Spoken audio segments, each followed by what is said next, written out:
Questions and comments? Question commentaire. The Honourable Parliamentary Secretary to the Minister of Public Safety.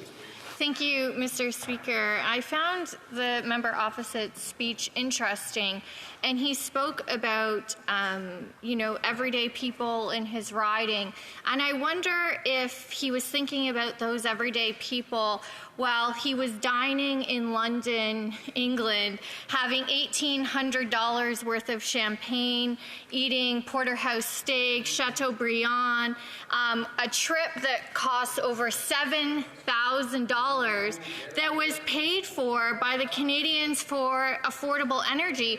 But, Mr. Speaker, don't let that name fool you. It's a group that advocates against pricing pollution. I'm curious, while he was sipping on champagne, were they working on this motion to ensure that they make pollution free again and that Canadians are on the hook to deal with climate change on their own?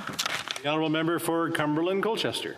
Well, Speaker, unlike the cabinet retreats that this member opposite's government takes at the expense of the Canadian taxpayer, well, we know that not a dime of taxpayer money was spent on that very important trip. To understand from the UK point of view, who are much farther ahead of us with respect to reversing their changes on carbon tax, and also have had the incredible opportunity to meet the Honourable Tony Abbott, who also fought a carbon tax election.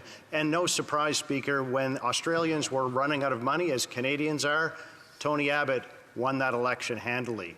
So as we expect to happen here, Speaker, as soon as the frightful and running scared coalition is able to call an election in this country, we know that when the carbon tax election comes along, that there will be no problem here for the Conservatives to have power in Canada and reverse the incredible, costly and ridiculous charges that this government has foisted on Canadians now for 9 long years.